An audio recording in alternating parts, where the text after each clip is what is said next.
가족 찬양 예배에 나오신 여러분을 환영하고, 특별히 오늘 재직들 또 함께 사명을 위해서 기도하자고 그렇게 광고를 드렸는데, 또 특별히 또 마음을 수스르고 또 기쁨으로 달려나온 여러 재직 여러분들 감사합니다. 좌우에 계신 분들에게 또 서로 한번 축복했으면 좋겠습니다. 축복하실 때 주님이 우리를 부르셨습니다. 주님 우리를 부르셨습니다. 감사합니다. 감사합니다. 제가 뭐 서류로는 봤지만 이번에 재직으로 안수 받으시고 임명 받으실 분들이 쭉 앉으셨는데요. 먼저 사랑합니다, 격려합니다. 박수 한번 해주셨으면 좋겠습니다. 감사합니다. 감사합니다. 오늘 우리에게 주신 하나님의 말씀 먼저 찾아서 읽겠습니다. 다른 말씀은 아니고 우리가 쭉 저녁마다 마태복음을 읽고 있는데요. 마태복음 17장 9절부터 13절까지 말씀입니다. 마태복음 17장 9절에서부터 13절까지 말씀입니다. 광고 드릴 것은 이번 한 주간 특별 성령 충만 기도의 주간입니다. 주일 아까 낮 예배 때도 말씀드렸지만 3월을 맞이하기 전까지 훨씬 더 뜨겁게 기도하고 또 성령의 도우심을 구해야 됩니다. 늘 특별 성령 충만 기도에 많이들 나오셔서 기도하셨는데요. 이번 한 주간은 더욱더 뜨겁게 또 간절히 나와서 부르짖어야 할 것 같습니다. 많이들 참여해 주시고 또 함께 기도의 힘을 모아 주시기를 바랍니다. 자, 오늘 우리에게 주신 하나님의 말씀 마태복음 17장 9절에서부터 13절까지의 말씀 다 같이 한 목소리로 봉독하겠습니다. 저희가 산에서 내려올 때 예수께서 명하여 가라사대 인자가 죽은 자 가운데서 살아나기 전에는 본 것을 아무에게도 이루지 말라 하시니 제자들이 묻자와 가로되 그러면 어찌하여 서기관들이 엘리야가 먼저 와야 하리라 하니까 예수께서 대답하여 가라사대 엘리야가 과연 먼저 와서 모든 일을 회복하리라. 내가 너희에게 말하노니 엘리야가 이미 왔으되 사람들이 알지 못하고 임의로 대우하였도다. 인자도 이와 같이 그들에게 고난을 받으리라 하시니 그제야 제자들이 예수의 말씀하신 것이 세례 요한인 줄을 깨달으니라. 아멘. 아멘. 오늘 말씀 보면 조금 고개를 갸우뚱하게 하는 게 있습니다. 그 유명한 변화산에서 예수님께서 변모하시고 또 그 영광, 그 광채를 입으셨었습니다. 그리고는 이제 내려오시는 길이에요. 내려오실 때 9절에 처음 있는 말씀이 이해가 됩니다. 저희가 산에서 내려올 때 예수께서 명하여 가라사대 인자가 죽은 자 가운데 살아나기 전에는 본 것을 아무에게도 이르지 말라. 부활 전까지는 이 본 것 얘기하지 말아라 라고 얘기하셔요. 왜 그럴까? 이해가 좀 됩니다. 아마 제자들이 예수님이 이렇게 변화된 이야기들을 하기 시작하면 견제가 훨씬 더 심해질 거고요. 그리고 또 예수님이 예루살렘까지 가야 되는 그 길 자체가 어려울 겁니다. 아마 우리가 아는 것처럼 호산나 하면서 나귀 타고 예루살렘으로 들어갈 수 있는 그런 방법은 없을 겁니다. 벌써 누군가가 잡으러 쫓아오기 시작했을 거고 예루살렘으로 가실 수가 없으셨을 겁니다. 그러니 예수님이 조용히 예루살렘까지 가셔야 돼요. 아무 데서나 그냥 죽기만 하면 되는 분이 아니십니다. 하나님의 약속, 그 위대한 뜻을 이루기 위해서는 예루살렘으로 가셔야 됩니다. 그러니 예루살렘에 가기 전까지는 그 길이 준비되어야 되고요. 예수님이 이런 소문이 퍼졌다는 것을 사람들이 알기 시작하고 하나님의 나라 얘기하던 그 사람이 이 정도의 능력과 이 정도의 변화된 이야기가 수근거렸을 때 주변에 있는 많은 다른 파들이죠.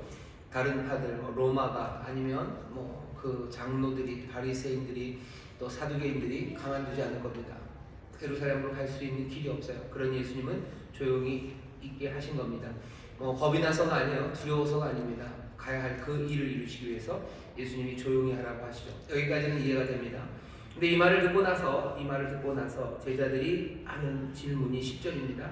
그러면 어찌하여 서기관들이 엘리야가 먼저 와야 하리라 하나이까? 라고 물어봐요.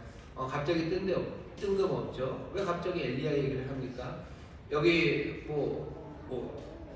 엘리야? 생각나면 모세도 있었어요. 변화산에서 모세도 있고 엘리야도 있었는데 그냥 엘리야를 본 김에 엘리야를 물어본 건가요? 엘리야가 먼저 와야 된다는 이야기를 갑자기 물어봐요. 근데 또 예수님은 그 질문에 왜 갑자기 엘리야를 묻니? 라고 대답하지 않으시고 당연하다는 듯이 아무렇지도 않게 엘리야가 과연 먼저 와서 모든 일을 회복하리라 하며 그 말을 그대로 받으십니다. 지금 여기 제자들과 예수님 사이에는 뭔가 생각의 흐름이 논리가 같이 가고 있어요. 우리는 조금 어색하지만 적어도 예수님과 제자들 사이에 그 어색함은 없습니다. 당연히 뭐 엘리야를 물어봐야 될 때인 것처럼 뭐 제자들 생각하고 예수님도 그 질문에 당연히 물어봐야 될 질문에 대답하시며 거기에 아무 어려움이 없이 대화가 진행이 됩니다. 왜 이런 질문을 하고 왜 예수님이 이렇게 대답을 합니까? 다른 이유가 아니에요. 예수님도 제자들도 뭔가 손에 들고 있는 시간표가 같기 때문입니다. 예수님도 그렇고 제자들도 그렇고요. 같은 시간표를 가지고 있어요. 같은 스케줄이 있죠. 하나님이 하실 일에 대한 스케줄을 사람들이 가지고 있습니다. 그리스도를 기다려요. 메시아를 기다리고 있는 사람들입니다. 메시아를 기다리는 사람들. 근데 메시아가 오시기 전에는 누가 와야 되냐면 엘리야가 오기로 된 그 스케줄을 사람들이 같이 듣고 있는 거죠. 같이 보고 있는 거죠.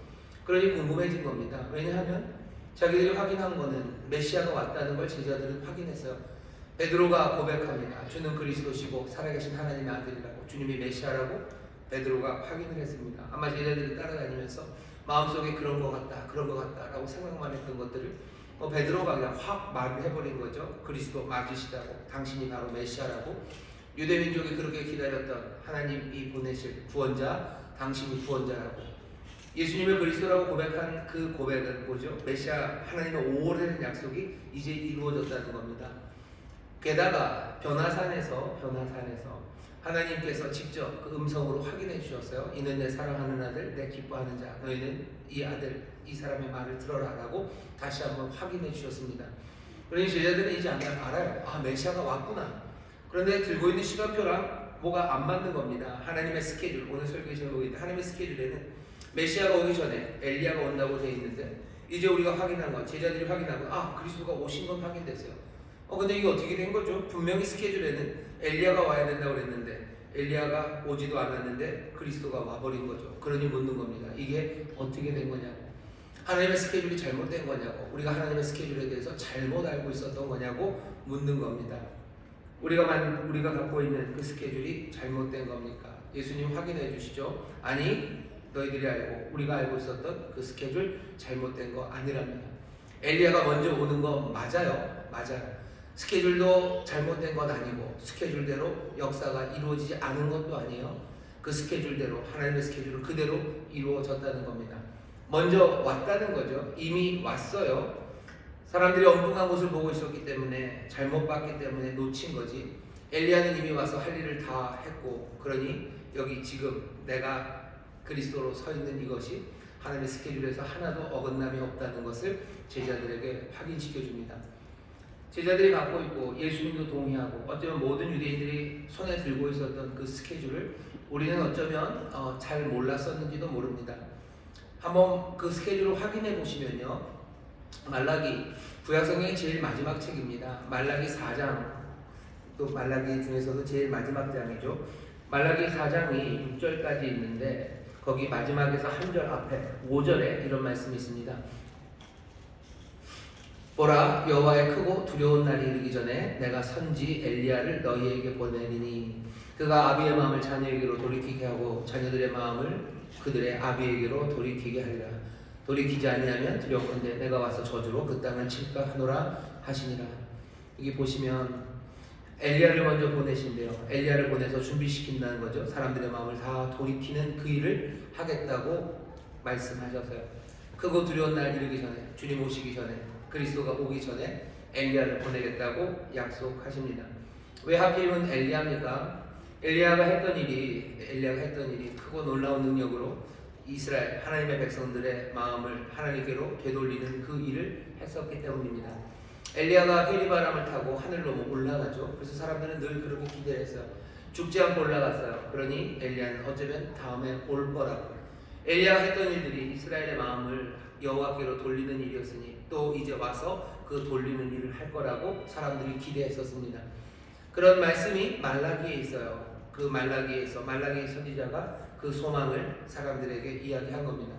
말라기로 끝나는 것도 아니고요. 말라기 이후로도 유대교의 많은 문서들이 계속해서 써내는 것은 바로 이 이야기입니다. 엘리야가 올 거라고. 이제 메시아가 그리스도가 우리에게 오실 거고 그 전에 엘리야가 올 거라고. 엘리야가 와서 우리를 다 돌이키는 그 역사를 할 거라고. 사람들은 그 문서들, 그 책들, 그 글들을 읽으면서 꿈들을 키우죠.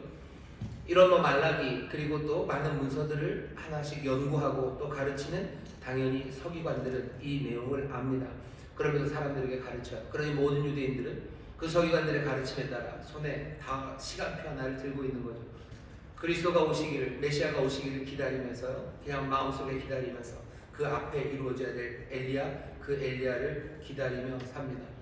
서기관들이 가르치는 건 그런 거였어요. 상황이 정말로 심각해질 때, 주의 두렵고 떨리는 날, 무서운 날 오기 전이죠. 상황이 점점 어려워질 때, 그때 하나님이 엘리야를 보내실 거라고.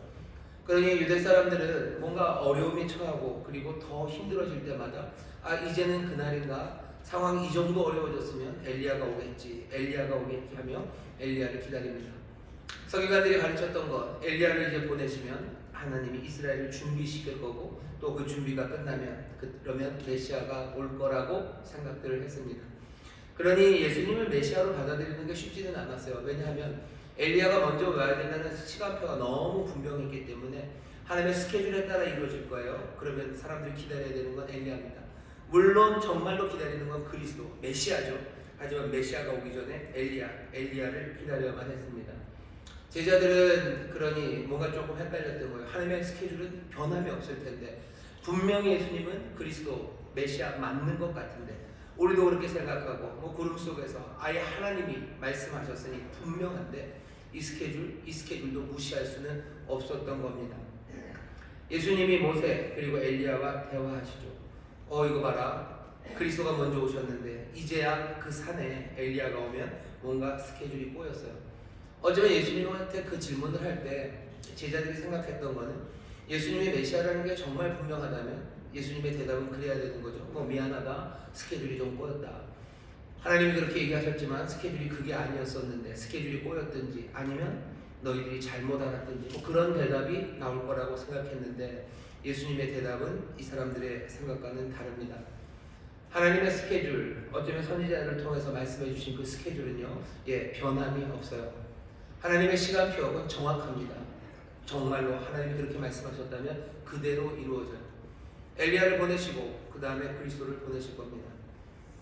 사람들이 놓친 건 이미 왔던 그 세례 요한이 엘리야라는 그 사실입니다. 엘리야로 온 세례 요한은 자기 일을 한 거죠. 사람들을 준비시키고 그리고 예수님의 길을 예비한 겁니다. 그리고 나서 이제 예수님이 오셨습니다.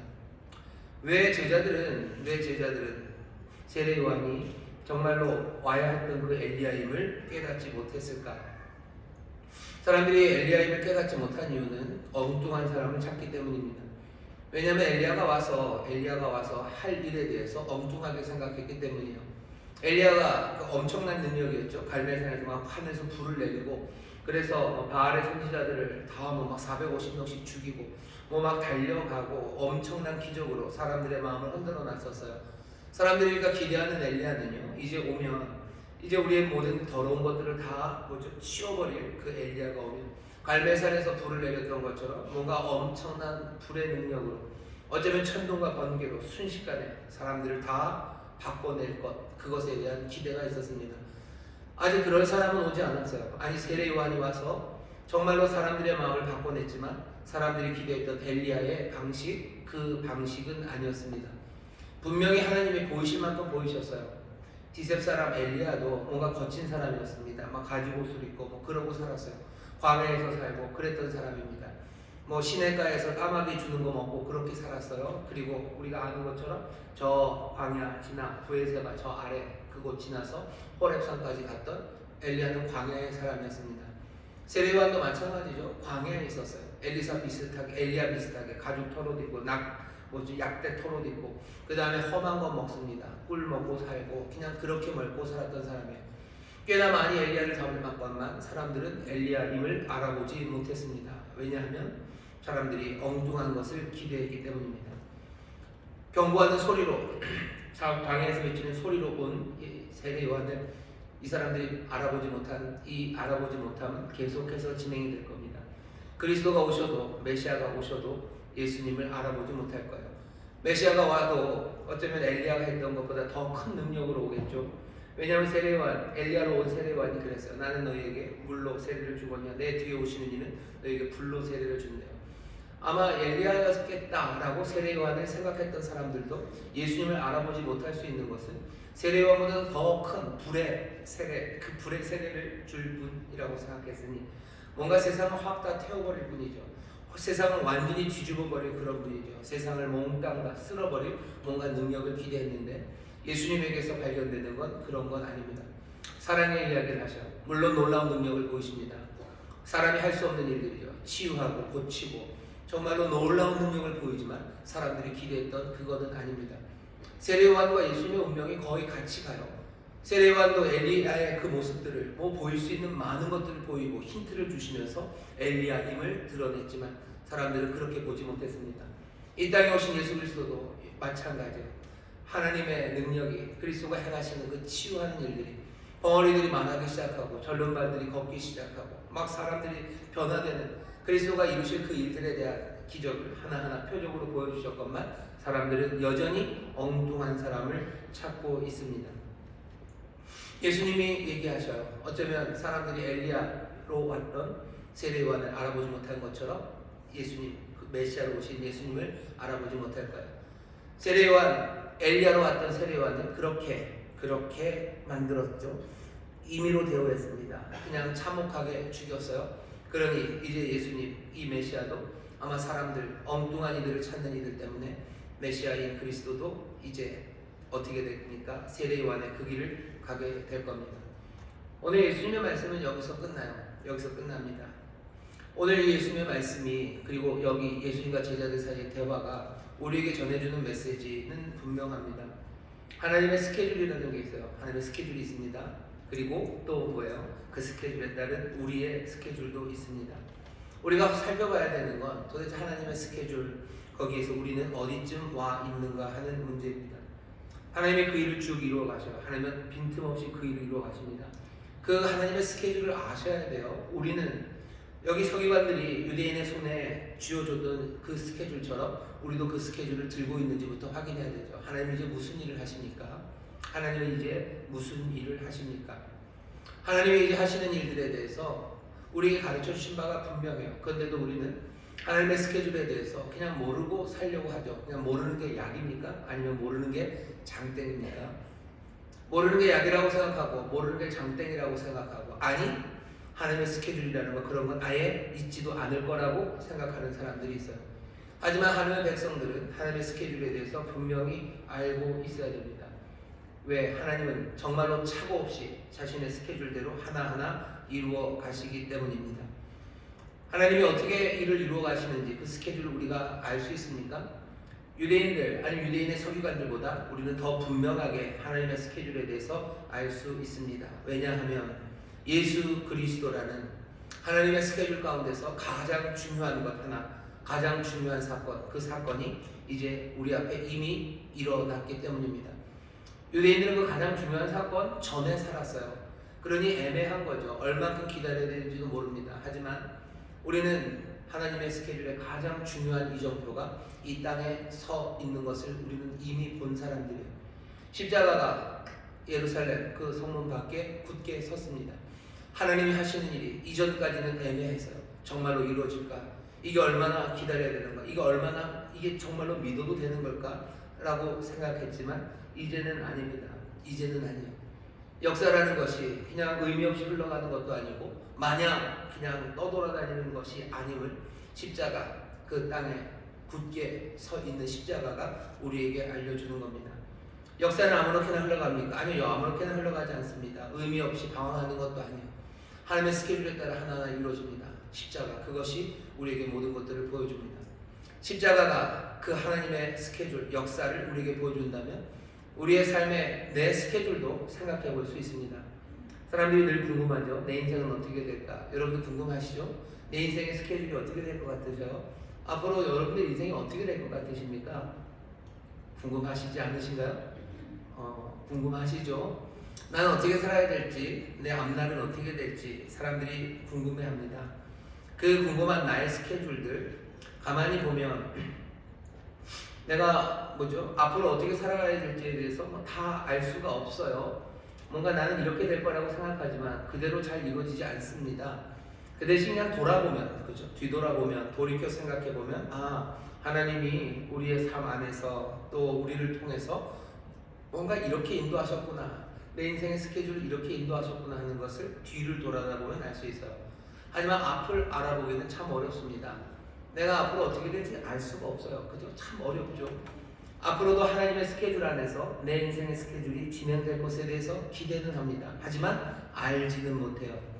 늘 뒤돌아보면 압니다. 하지만 그렇게 되는 것만은 아닙니다. 하나님의 스케줄이라는 더 큰 그림, 그것을 본다면 하나님이 앞으로 행하실 그 큰 그림을 보면요, 거기에서 나의 스케줄, 내 인생의 시간표, 그것도 정해질 수 있습니다. 십자가는 이미 굳게 섰어요. 십자가가 이미 굳게 섰으면 예수님께서 십자가에서 죽으시고 또 죽은 자들 가운데서 일으켜 세워지시고, 이제 역사는 전혀 다른 의미로 그리고 다른 영광으로 우리 앞에 설명되어집니다. 우리에게 하나님의 스케줄이 있습니까? 하나님의 스케줄이 있습니다. 예수님이 무슨 일을 하실지, 하나님께서 예수 그리스도를 통해서 무슨 일을 하실지 우리는 그 스케줄을 알고 있는 사람이요. 부활하신 주님은 이제 그 영광의 보좌에 앉으셨어요. 승천하셔서 보좌에 앉으셨어요. 보좌에 앉으신 그 예수 그리스도, 그 놀라우신 주님은 이제 온 세상을 다스리고 계십니다. 하나하나 주의 다스리심 가운데 주의 뜻을 이 땅에서 이루어 가실 거예요. 주님이 이 땅에서 이루실 일은 뭐죠? 우리가 알고 있는 스케줄은 뭡니까? 하나하나 그 신령한 집들, 당신의 집들을 지어갈 거예요.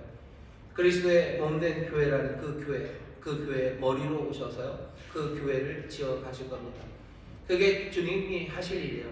하나님이 주 아들이신 예수 그리스도를 통해서, 그 참된 왕을 통해서 이 땅에 이루어 가실 일입니다. 이게 허망하고 의미 없고 희미한 일입니까? 아니요. 그 예루살렘에서 던 십자가, 그 역사적인 사건 하나 때문에 하나님이 행하실 그 일들은 이 역사 가운데 하나하나 그 시간 안에서 스케줄대로 이루어져 갈 겁니다. 주님은 교회를 세워 가실 거예요. 주님은 정말로 이 땅에 그 부활의 빛을, 하늘의 영광의 빛을 점점 더 선전해 나가기 시작할 겁니다. 그 선전하는 일에 하나님의 백성들을 부르시고 또 그 일을 이루기 위해 성령을 부으시고 또 모든 능력과 모든 지혜와 모든 은혜로 그 일을 이루어 가실 겁니다. 하나님의 스케줄이 있습니까? 예, 스케줄이 있습니다. 이스라엘 사람들이 그리스도 메시아가 올 거고 또 엘리야가 올 것을 붙잡고 살았던 것처럼 우리도 그 시간표, 그 스케줄을 우리도 붙잡고 살아가는 사람들입니다. 아니, 그 스케줄에 대해서 생각해보지 못했다면 다시 한번 생각하셔야 돼요. 하나님의 시간표가 그대로 이루어집니다. 오차 없이 이루어집니다. 그 스케줄 그대로 가실 거예요. 우리가 못 알아보는 거죠. 우리가 다른 엉뚱한 기대들을 하니까 그것들을 못 알아보는 겁니다. 예수님이 이 땅에 몸된 교회를, 신령한 집을 지어가고 계시는데 우리가 엉뚱한 걸 보는 거죠. 엉뚱한 건 뭐 봅니까? 예수님께서 행하실 일에 대해서 엉뚱한 것 중에 하나 하는 게, 예수님이 내 문제 해결해 주시고, 예수님이 나 위로해 주시고, 맞아요. 그것도 맞아요. 엘리야에 대해서, 세례요한에 대해서 사람들이 했던 기대가 다 틀린 건 아닙니다. 하지만 제대로 하나님의 스케줄 안에서 이루어지는 일을 보지 못하는 거죠. 하나님의 행하실 일이 있어요. 주님이 우리를 돌보시고 우리를 위로하시고, 그거 맞아요. 하지만 지금 이야기하는 거 뭡니까? 하나님의 스케줄입니다. 주님은 무슨 일을 하시려 하고 계신가, 또 어떻게 이 역사를 진행하고 계신가, 그것들에 관한 이야기입니다. 그것들이 보여지기 시작할 때 내 인생의 스케줄이 하나씩 자리를 찾아갈 수 있어요. 정말로 모든 디테일에 대해서 다 나는 이제 1년 후면 이렇게 될 거고 2년 후면 이렇게 될 거고 그것까지는 몰라요. 하지만 하나님의 스케줄 안에서 나의 스케줄이 잡혀져 갑니다. 예수님 이 땅에 그 부활의 빛을 전하실 겁니다. 그리고 어떻게 하실 거예요? 우리가 아는 것처럼 정말로 주의 날이라고 불려지는 그날에 주님 다시 오십니다. 이게 우리가 알고 있는 분명한 스케줄이에요. 주님 다시 오실 거예요. 다시 오십니다. 아마 다시 오시는 주님, 그때도 사람들은 엉뚱한 것 보면서 예수님 오시는 거 모를 거예요. 천사장의 소리와 나팔 소리 들릴 때 사람들이 다 그거 듣는 거 아닙니다. 왜? 여전히 여기 세례요한이 와도 엘리야가 와도 알아보지 못하는 것처럼, 메시아 그리스도가 와도 알아보지 못하는 것처럼 사람들은 그 소리 듣지 못할지도 몰라요. 여기 주께서 행하실 일, 하나님의 스케줄에 대해서 우리가 알아요. 이 땅에 이제 부활하신 주님이 다스리시며 하나하나 어떻게 하셔요? 그리스도의 몸된 교회를 세워가시고 또 그 교회를 통해서 또 예수님의 사랑하는 제자들과 하나님의 백성들을 통해서 정말로 이 땅에 하나님의 영광을 드러내시고 그것들을 선포해 가실 거예요. 선포해 가시는 그 길에 언제가 될지 모릅니다. 하지만 스케줄은 그 시간 후에 아주 결정적으로 주님이 다시 오실 거고, 주님 다시 오신 후에는 뭐가 있습니까? 마지막 심판이 있을 겁니다. 모든 것들을 주께서 판단하실 거예요. 의로운 재판장이 판단하실 겁니다. 모든 것들을 살피시는 이가 믿음에 따라 판단하실 거고, 그리고 그 판단의 결과, 그 결과를 우리가 보게 될 겁니다. 우리는 하나님의 스케줄을 압니까? 예, 우리는 그 스케줄을 압니다. 그러면 어떻게 해야 돼요? 그 스케줄에 맞춰서 우리의 스케줄을 하나씩 찾아가기 시작하셔야 되죠. 여기 이제 새로이 재직으로 안수받으시고 또 임명받으시는 우리 집사님들, 권사님들 또 계셔요. 이제 뭐 장로님으로 또 안수 집사님으로 그리고 또 권사님으로 집사님으로 임명되실 겁니다. 여러분 그 시간들이 무슨 시간들이실 것 같으세요? 그 시간들은요, 어쩌면 십자가가 예루살렘 밖에 서는 것처럼 내 인생의 스케줄에도 한 가지 이정표가 서는 시간이에요. 이제 내 스케줄에, 내 역사에 한 장이 새롭게 열리고요. 어떻게 움직일 수 없는 그 픽스된 고정점 하나가 생기는 겁니다. 이제 내 삶을 하나님의 그 스케줄 안에서 뭘로 부르시는 거예요? 그리스도의 몸된 교회 일꾼으로 나를 부르신 거예요. 그러면 이제부터 내 인생, 내 삶의 스케줄은요, 뭐 디테일은 잘 모르겠어요. 하지만 하나님이 하나님의 역사를 이루듯이 내 삶에도 이루어져갈 그것들이 분명히 보이는 겁니다. 내 삶은 이제 의미 없습니까? 아니요, 분명한 의미를 갖기 시작해요. 내 스케줄에 이정표가 섰습니다. 인천순복음교회라는 그리스도의 몸된 교회, 그 교회의 재직으로서 나는 예수님을 이제 따를 겁니다. 그 전까지는 몰라요. 내 스케줄이 어떻게 되는지 잘 몰라요. 하지만 이제는 아니죠. 이제는 아닙니다. 이제는 아닌가요? 2주 남았습니다. 2주 남았습니다.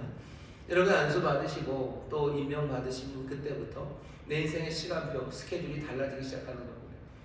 또 놀라운 것은 내 스케줄이 내 마음대로 만들어져 가는 게 아니에요. 정말로 역사에 정말로 그 기점이 되고 그리고 이정표가 되는 십자가, 그 예수 그리스도와 함께 하나님의 스케줄과 내 스케줄이 맞아 들어가기 시작하는 거죠.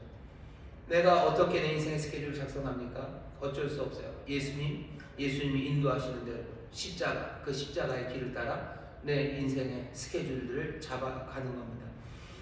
십자가를 따라 잡아간다는 것, 십자가는 포기하는 자리예요. 그리고 헌신하는 자리입니다.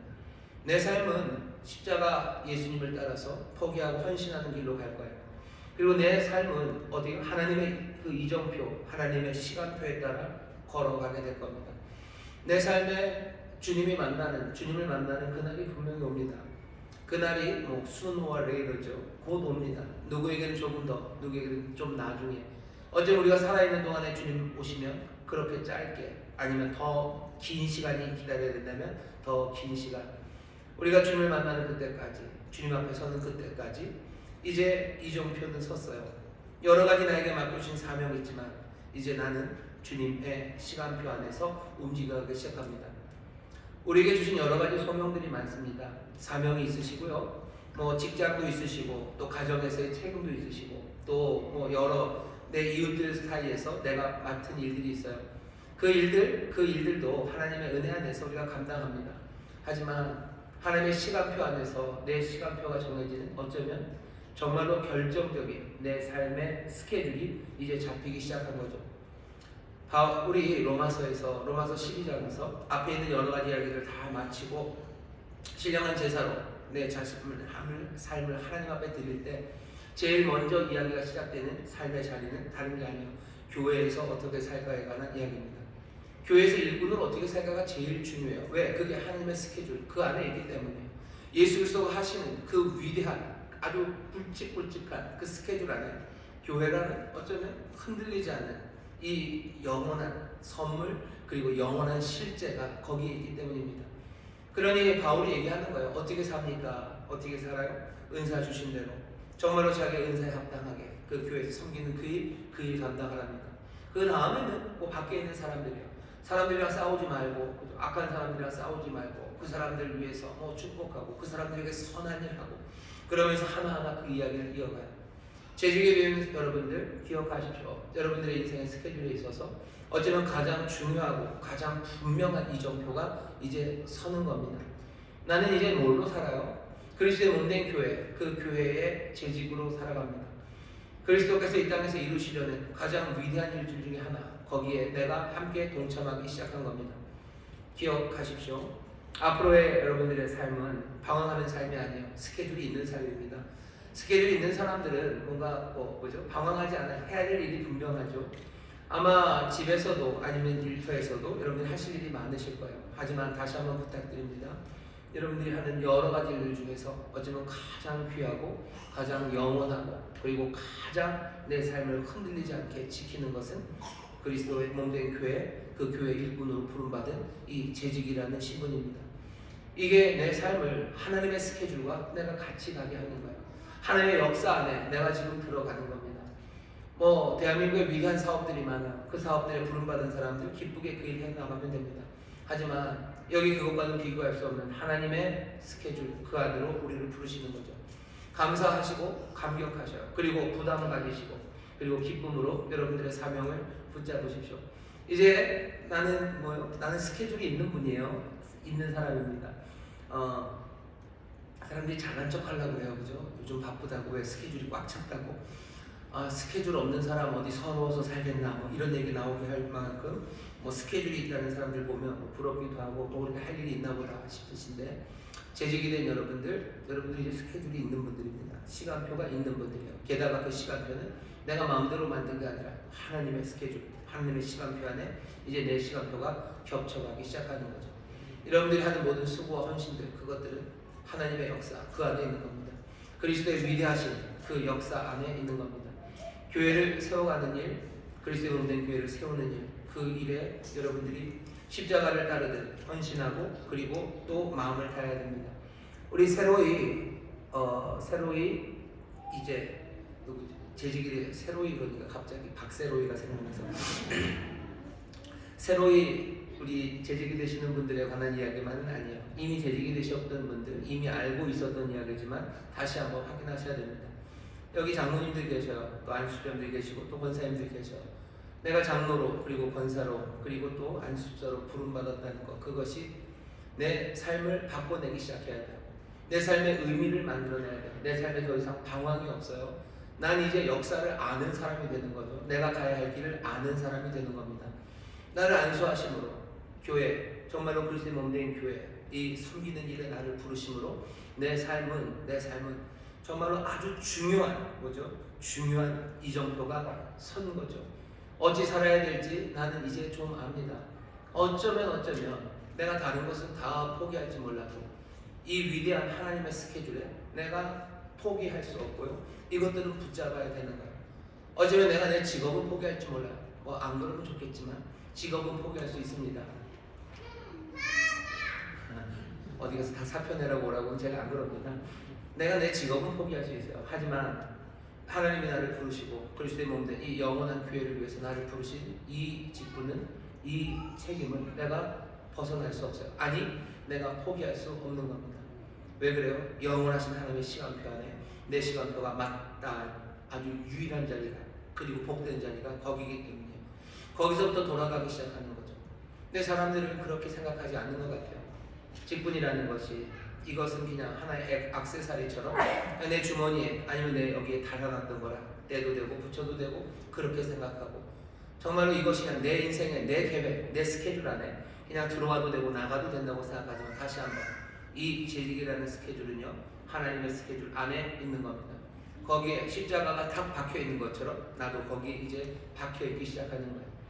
내가 직업은 버릴 수 있어요. 아니, 어쩌면 그게 꼭 내가 버리는 건 아니죠. 사장님이 나를 가라고 그런 거죠. 그러니 내가 그런 거예요.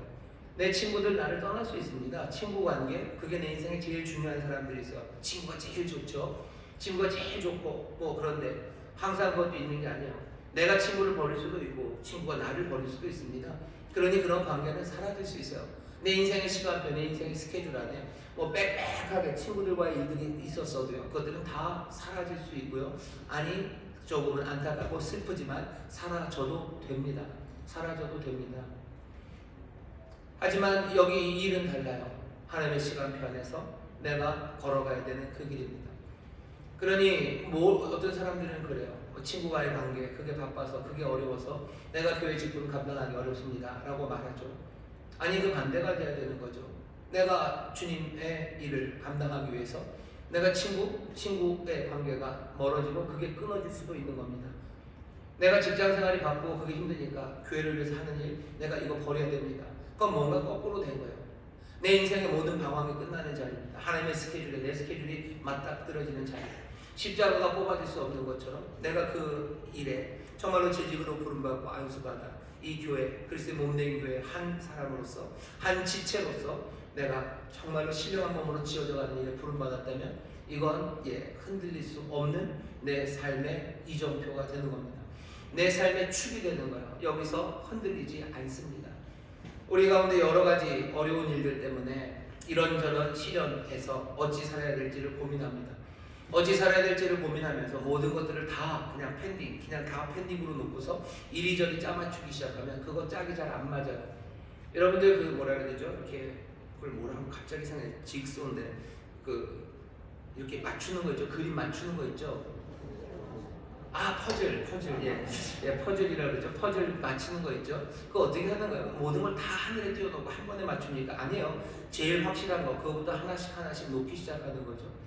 정말로 이 세상의 삶에서 정말로 기준으로 딱 놓고 흔들리지 않는 정답이 있는 것, 정말로 의미 있는 게 뭔지 사람들이 모르잖아요. 하지만 이 직분만은 영원한 의미가 있는 정말로 복된 내 삶의 한 반석이 되는 자리입니다. 그러니 그거 놓고 시작하는 거예요. 그래야 맞춰지는 거지. 안 그러면 너무 어렵습니다. 너무 어려워. 사람들은 직분을 감당하는 게 어렵다고 얘기해요. 아니, 직분 감당하는 거, 그것이 축이 됐을 때 내 삶이 더 쉬워지는 거지. 내가 십자가 붙잡았을 때 내 삶이 더 쉬워지는 거지. 내가 십자가를 놓고 나면 어떻게 되는 거예요? 나는 그냥 둥둥 떠 있는 거죠. 바다 한가운데 있습니다. 거기서 어떻게 살아갑니까?